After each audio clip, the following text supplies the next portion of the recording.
The House of Representatives will no longer tackle the bill granting embattled media network ABS-CBN an interim franchise valid until October 31, 2020. Speaker Alan Peter Cayetano says on Tuesday, May 19, the House will immediately proceed with resuming the hearings on the bills granting ABS-CBN a new 25-year franchise. Because of all this divisiveness and after consulting with the members of the House, I, together with the House of Representatives leadership, have decided to forego with the provisional franchise and immediately proceed with the hearings for the full 25-year renewal application of the ABS-CBN franchise. The move comes after the House recalled its second reading approval of the House bill that would grant ABS-CBN a temporary franchise while it continues its hearings on the renewal bills. Cayetano has yet to announce when the next hearing will be. The House leadership made the decision hours after the Senate's hearing on the network's franchise. In the Senate hearing, ABS-CBN President and CEO Carlo Catigbak says that the media giant may begin retrenching some of its workers by August if it is not allowed to operate by then.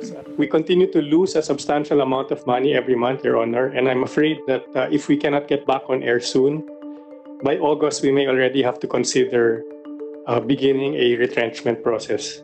On top of that, ABS-CBN is still unable to get immediate relief from the Supreme Court after the en banc votes to ask the National Telecommunications Commission to comment on the petition against the cease and desist order. The NTC has given 10 days from receipt to submit its comment. At least one member of the Presidential Security Group, or PSG, tests positive for the virus but has since recovered. PSG Chief Colonel Jose Durante III confirms the PSG member who tested positive had no exposure to Duterte. 90 close-in PSG personnel have so far tested positive using the rapid test kit, which only tests for specific antibodies. Those who tested positive then underwent the more accurate real-time swab test. Meanwhile, the Department of Health allocates 18 million pesos for the clinical trials of the Japanese anti-flu drug Avigan. In a report submitted by President Rodrigo Duterte to Congress on Monday, May 18, 3 trial sites were identified that involves 80 to 100 patients. The drugs for the clinical trial would be donated by the Japanese government. The Philippines, as of Tuesday, May 19, has 12,942 cases, 837 deaths, and 2,843 recoveries.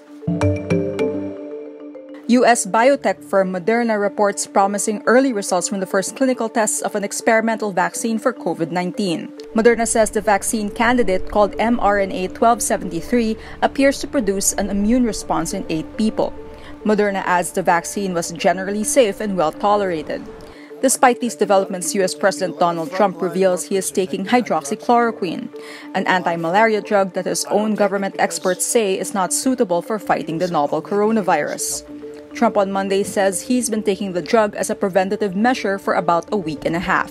Trump has often played down the dangers of coronavirus. He also refuses to wear a mask, despite federal recommendations to do so.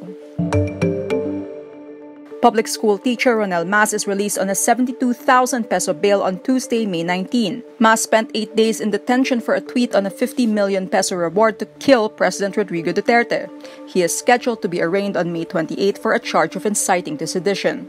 Lawyers wanted to free Mas as early as Friday, May 15, when the prosecutor's ruling was handed down saying the warrantless arrest was invalid.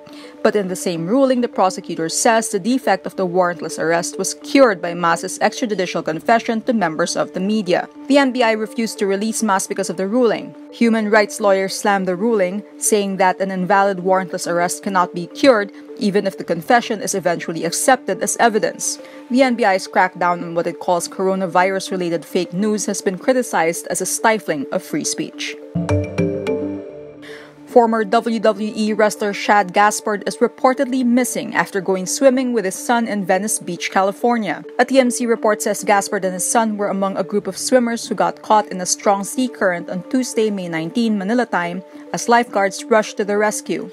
Gaspard reportedly told rescuers to save his son first before he disappeared underwater. People magazine reports Gaspard's son was eventually rescued and did not require going to the hospital. Gaspard rose to WWE stardom with fellow wrestler JTG in the late 2000s as one half of the Crime Time Tag Team, a duo who parodied racial stereotypes.